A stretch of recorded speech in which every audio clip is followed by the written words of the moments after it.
Hello viewers, welcome once again to my channel.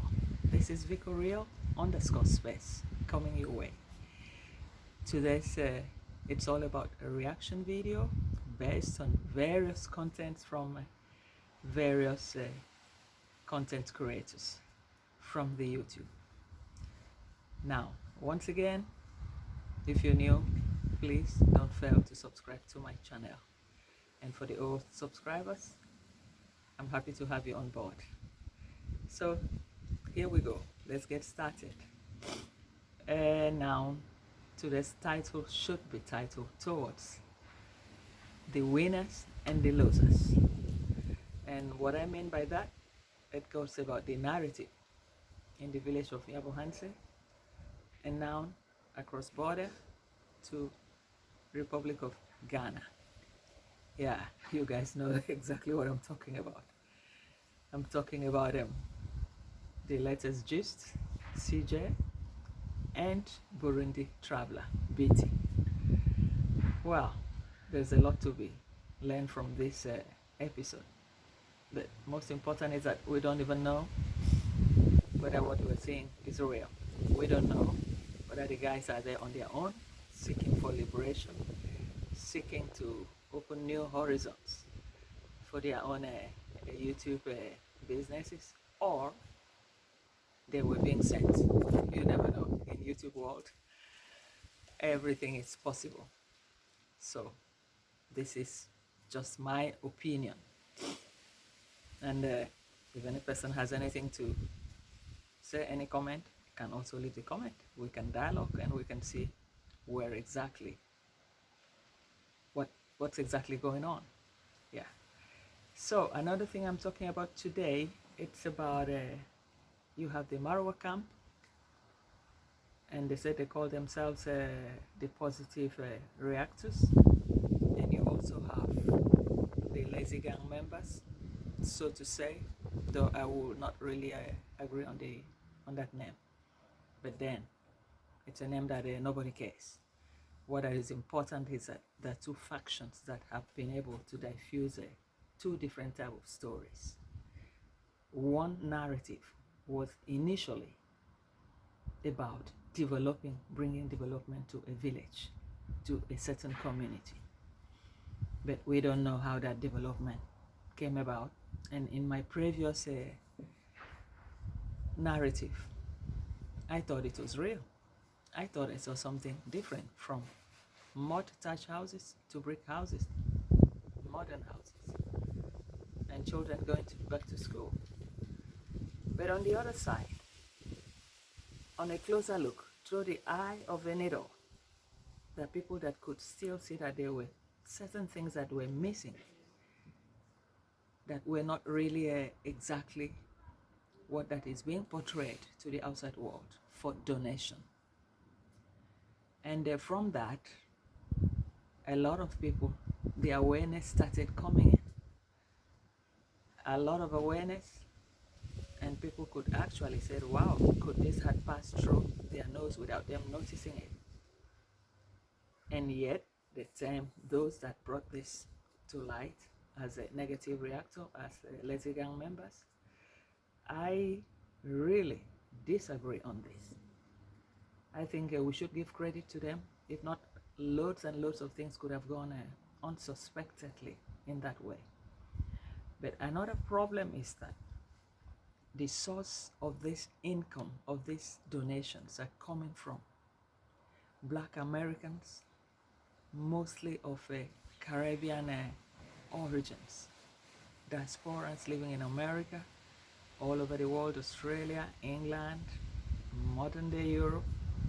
But for the sake of motherhood, having had their own origin, originally their great-great-grandfathers that originated from Africa, so the heart and the love for Africa has always been with them to help once they see people in need. But most people decided to take this kindness, to abuse this kindness, take this kindness for granted, and making people look stupid. And at a certain point, somebody's calling the old women, the old people. Yes, we can all be old. We will always get there, even if you're young. You're never going to remain young forever.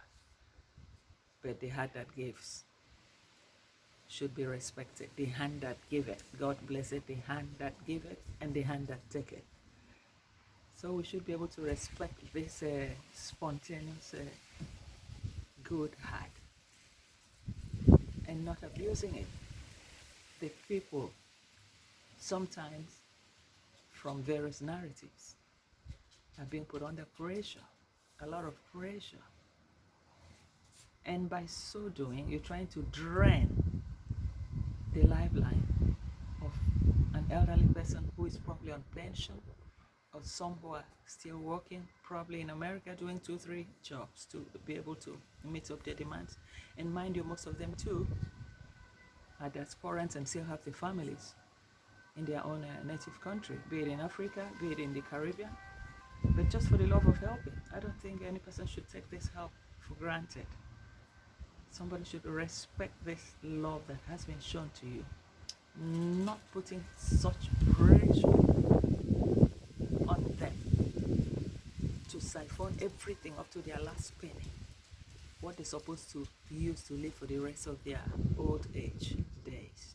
And somebody wants to just scam them. You scam for nothing. Now the latest episode, it's about the Odinga, Prince Odinga.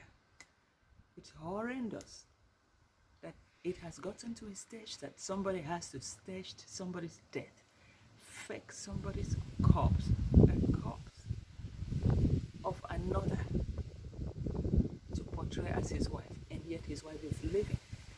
Yeah, we have all this.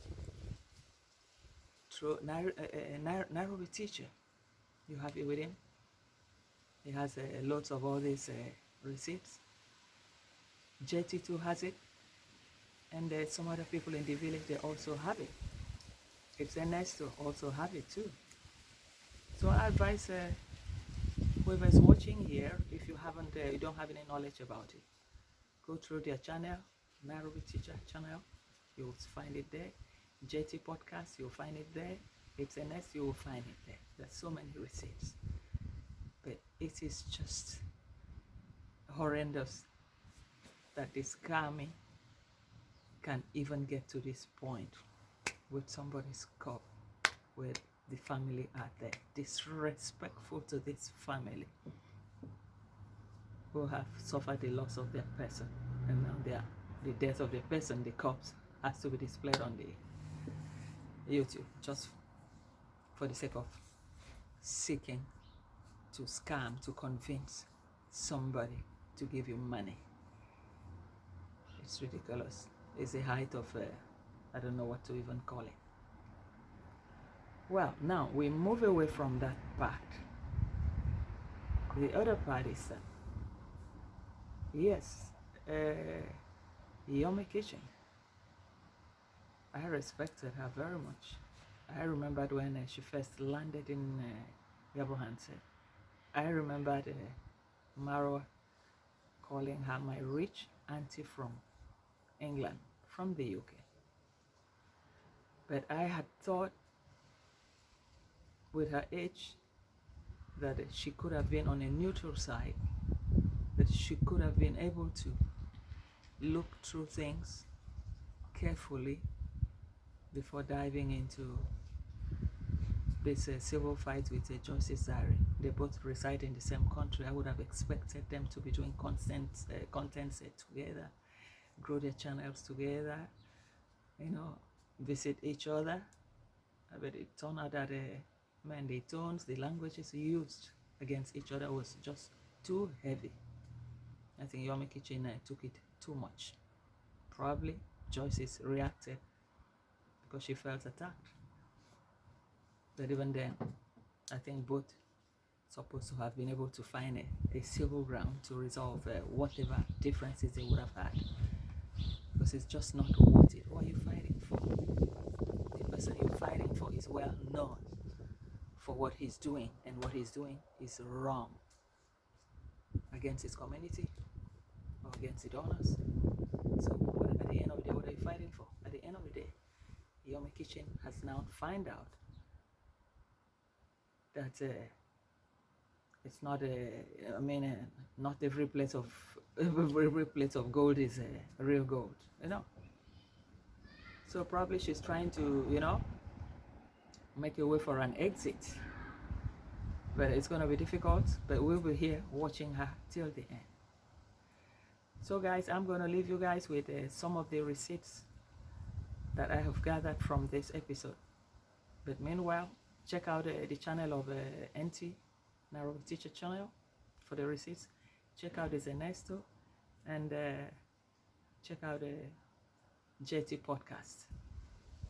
There's a lot to be learned from there, because all the details, you will find all of them there, and it's very sound ones. Thank you guys for always coming back to my channel, and if you are new, please try to subscribe. Hit the subscribe button, like it, share it, and please leave a comment, and let's dialogue about whatever you feel it's not right here. Thank you very much. Goodbye. See you in my next episode. Bye.